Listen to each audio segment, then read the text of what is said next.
জামাত একটা ইনসাফ ভিত্তিক রাষ্ট্র, একটা ওয়েলফেয়ার স্টেট করতে চায়, যেখানে সবাই সবাইকে সম্মান করবে, সবার অধিকার সংরক্ষিত থাকবে, আইনের শাসন থাকবে, সুশাসন থাকবে। আমরা একটা নিউ মডেল উপস্থাপন করব। এটা কথার মাধ্যমে যা বুঝতে পারলেন, এটা বাস্তবে বোঝানোটা আরও সহজ হবে। জুলাই বিপ্লবের পূর্বেও জামাত যে পরিমাণ রাজনীতিতে সক্রিয় ছিল, সামাজিক কাজে সক্রিয় ছিল। জামাত একটা নিয়মতান্ত্রিক রাজনৈতিক দল। প্রত্যেকটা ধর্মের লোকেরা আমরা এক অন্যের বন্ধু, তার ধর্ম সে পালন করবে। কিন্তু এইটা সবচেয়ে বেশি অপব্যবহার করেছে হলো এই আওয়ামী লীগ। খোঁজ নিয়ে দেখেন। জামাত এখন বিরোধী দল বা জামাতের জোট এখন বিরোধী দল। জামাতকে এখন আগের চেয়ে অনেক বেশি জনসম্পৃক্ত ও রাজনৈতিকভাবে দৃশ্যমান দেখা যাচ্ছে। এটা কি জুলাই পরবর্তী রাজনৈতিক বাস্তবতার ফল, নাকি জামাতের দীর্ঘদিন যে সাংগঠনিক প্রস্তুতি তার ফল পাচ্ছেন আপনারা? জামাত কখনো বসেছিল না। জুলাই বিপ্লবের পূর্বেও জামাত যে পরিমাণ রাজনীতিতে সক্রিয় ছিল, সামাজিক কাজে সক্রিয় ছিল। জামাত একটা নিয়মতান্ত্রিক রাজনৈতিক দল। তার এত কাজ আছে, এই মিছিল মিটিং বা বিরোধীদের সাথে বাকযুদ্ধ, এইটা জামাতের কোনো কাজের মধ্যেই পড়ে না। এটা খুব ছোটো কাজ।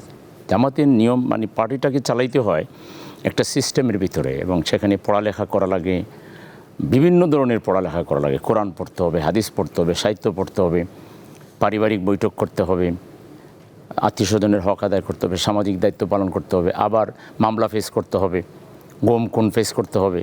মানে জামাত অনেক বড় একটা ব্যস্ততার মধ্য দিয়ে তার সব সময় গিয়েছে। হাসিনা যখন ছিল, আওয়ামী লীগ তখন আমাদের কাজ আরও বেশি ছিল। কারণ হলো কি, এখন একটা মিটিং যখন 500 লোকের একসাথে করতে পারি, তখন এটা 50 ভাগে ভাগ করে করা লাগতো, কারণ 500 লোক তো এক জায়গায় জড়ো হইতে দিবে না। তো ফলে আমাদের তখন ব্যস্ততা আরও বেশি ছিল। এখন যেটা দেখতেছেন, কারণ এখন আমরা হয়তো ওই যে 500 লোককে ভাগ করে ভিন্ন ভিন্ন জায়গায় করতাম, এখন এটা এক জায়গায় করে ফেলতেছি। মিডিয়ায় আসতেছে, ক্যামেরা ধরতেছে। আগে তো ক্যামেরা ধরার তো প্রশ্নই নেই। তো ফলে মনে হচ্ছে যে এখন জামাত অনেক বেশি ব্যস্ত। জামাত আগেও সক্রিয় ছিল, এখনও সক্রিয় আছে, এবং জামাত ইনশাআল্লাহ সক্রিয় থাকবে। জামাত ওয়েলফেয়ার পলিটিক্স করে আমরা প্রায় শুনি, বা আপনি নিজেও বললেন আপনাদের বিভিন্ন ধরনের সাংগঠনিক কাঠামো রয়েছে, কিন্তু রাষ্ট্র পরিচালনার ক্ষেত্রে জামাতের আসলে মডেলটা কি? জামাত একটা ইনসাফ ভিত্তিক রাষ্ট্র, একটা ওয়েলফেয়ার স্টেট করতে চায়, যে রাষ্ট্রে যেখানে আমরা একটা ফেয়ার অ্যান্ড জাস্ট সোসাইটি কায়েম করব, যেখানে সবাই সবাইকে সম্মান করবে, সবার অধিকার সংরক্ষিত থাকবে, আইনের শাসন থাকবে, সুশাসন থাকবে, যেখানে কোনো ধরনের স্বৈর শাসন, জোর জবরদস্তি, দখলবাজি, দুর্নীতি, ঘুষ এবং সন্ত্রাসের কোনো চিহ্ন থাকবে না, যেখানে মানুষ মিলেমিশে চলবে। ওটা ফেয়ার অ্যান্ড জাস্ট সোসাইটি আমরা কায়েম করব।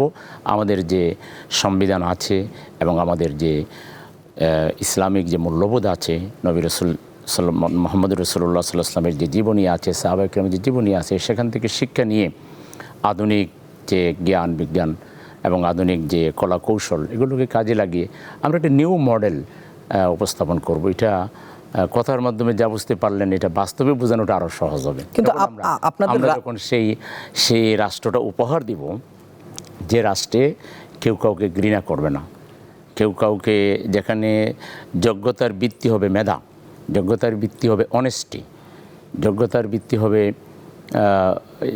যে বেশি কর্মঠ, যে বেশি কাজ করতে পারবে, যার কন্ট্রিবিউশন রাখার ক্যাপাসিটি আছে। অমুক তমুক মানে টাকার বিনিময়ে যার অনেক টাকা আছে, এসে টাকা দিয়ে এসে এমপি হয়ে যাবে, মন্ত্রী হয়ে যাবে, এটা হবে না। একেবারে গ্রাম থেকে একজন এসে হয়তো প্রধানমন্ত্রী হয়ে যাবে, বিকজ অফ তার অনেস্টি আছে, তার মেধা আছে, তার কর্মের ক্ষমতা আছে, মানুষকে দেওয়ার মতো কিছু করার যোগ্যতা আছে, সেরকম লোক, মানে সাধারণ মানুষ সেখানে রাষ্ট্র পরিচালনায় গুরুত্বপূর্ণ স্থান পাবে। কিন্তু আপনাদের যে রাজনৈতিক দর্শন, সেখানে তো কেন্দ্রীয় জায়গায় ইসলামী মূল্যবোধ রয়েছে, কিন্তু বাংলাদেশ তো বহু ধর্ম, বহু মত বা বহু পরিচয়ের রাষ্ট্র। সেইখানে দুই বাস্তবতার মধ্যে কি আপনাদের ভারসাম্য কিভাবে করবেন আসলে? কেন এখন হচ্ছে না? এখন বাংলাদেশ রাষ্ট্র কীভাবে চলছে? এখানে মুসলমান আছে, হিন্দু আছে, বৌদ্ধ আছে, খ্রিস্টান আছে, একই স্কুলে, একই কলেজে, একই বিশ্ববিদ্যালয়ে পড়তেছে না। যার যার ধর্মীয় দিকটা প্রত্যেকে যার যার মতো করে প্র্যাকটিস করবে। কারো উপরে কারো ধর্মের তো জোর করে চাপাই দেওয়া হবে না। এটা ইসলামও বলে না, আর প্রেজেন্ট কোনো লও বলে না। প্রেজেন্ট ল বলে ইসলামও বলে যে প্রত্যেকের যে যার যার ধর্ম আছে সে তার ধর্মকে প্র্যাকটিস করবে। ধর্ম যার যার থাকার পরেও কমন ইস্যুতে ডেভেলপমেন্ট, তারপরে আপনার হিউম্যান রিসোর্সকে কাজে লাগানো, কিংবা স্বাধীন পররাষ্ট্রনীতি, কিংবা ল অ্যান্ড অর্ডার সিচুয়েশনকে উন্নত করে, এখানে তো কোনো ধর্মের বিরোধ নাই। আচ্ছা, বাংলাদেশের কোনো সন্ত্রাস হবে না, এটা কি কোনো ধর্ম বলবে যে না আমাদের আপত্তিতে সন্ত্রাস হবে? এটা তো কেউ বলবে না, কোনো ধর্মে তো এটা বিরোধ নাই। বেসিক কনসেপ্ট যেটা, বেসিক নিড যেটা, এখানে তো কারো কোনো বিরোধ নাই। বিরোধ হলো যদি যার যার বিশ্বাসের ব্যাপারে, তো সে তার বিশ্বাসকে ফলো করবে, আমি আমার বিশ্বাসকে ফলো করব। রাষ্ট্র পরিচালনা এটা তো সারা দুনিয়ায় তো এটা চলতেছে। কেউ হয়তো 100% ফলো করছে না, আর কেউ ফলো করছে। মদিনা রাষ্ট্রে আল্লাহ রসুল যখন চালিয়েছেন তখন ইহুদিদেরও ভূমিকা রাখার সুযোগ ছিল, খ্রিস্টানদেরও সুযোগ ছিল। মদিনা সনদ যেটা হয়েছিল সেখানে আল্লাহ রসুল রাষ্ট্রপ্রধান থাকা সত্ত্বেও অন্য ধর্মের লোকদেরকে তো তিনি কাজ করার সুযোগ দিয়েছেন, রাষ্ট্র পরিচালনায় কন্ট্রিবিউশন তারা রেখেছে। এখানেও তাই হবে। আপনাদের এই পরিকল্পনার পরেও আমাদের বাংলাদেশের অমুসলিম নাগরিকদের একটা বড় অংশের মধ্যে এখনো জামাতকে নিয়ে বেশ কিছু জায়গায় উদ্বেগ দেখতে পাই, বা পত্রপত্রিকায় তারা অনেক সময় উদ্বেগ প্রকাশ করেন। আপনারা কি মনে করেন যে এই উদ্বেগ অমূলক? এটা একটা প্রশ্ন। আর একটা হচ্ছে, এই যে আস্থার যে সংকট, সেটা কাটানোর জন্য কি জামাতের আরও অনেক কিছু করার আছে? দেখেন, জামাতের একেবারে আপনি যদি স্বাধীনতা উত্তর ৭৯ থেকে যদি দেখেন নির্বাচন, বা তার আগেও যদি ৭০-এর নির্বাচনে যদি দেখেন, প্রচুর পরিমাণ অন্য ধর্মের লোকেরা, হিন্দু, খ্রিস্টান, বৌদ্ধ, আমাদেরকে ভোট দেয়। তাদের সাথে আমাদের কোনো প্র্যাকটিক্যাল বিরোধ নেই। কারণ তারা কি চায়? তারা তো চায় তার সন্তানটা পড়ালেখা করুক, তারা চায় তার রাস্তাটা উন্নতি হোক, তারা চায় আমানতদার মানুষ, তারা চায় সৎ মানুষ।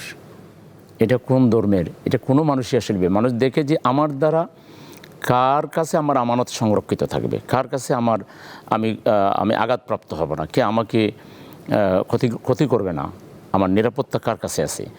এই বিবেচনায় বাংলাদেশের যারা অন্য ধর্মের ভাইয়েরা আছেন তারা সবচেয়ে বেশি ট্রাস্ট করে জামাতকে। আর এই বিভ্রান্তি ছড়ায় ওর কিছু পলিটিক্যাল বলতে পারেন একটা অংশ, পলিটিক্সের সাথে জড়িত কিছু প্রোপাগান্ডা যারা করে, অপপ্রচার মিডিয়া যারা করে, এটা ক্ষুদ্র অংশ। আজকাল তো সোশ্যাল মিডিয়া একটা লিখে দিল বা সেটার উপরে চললো আলোচনা।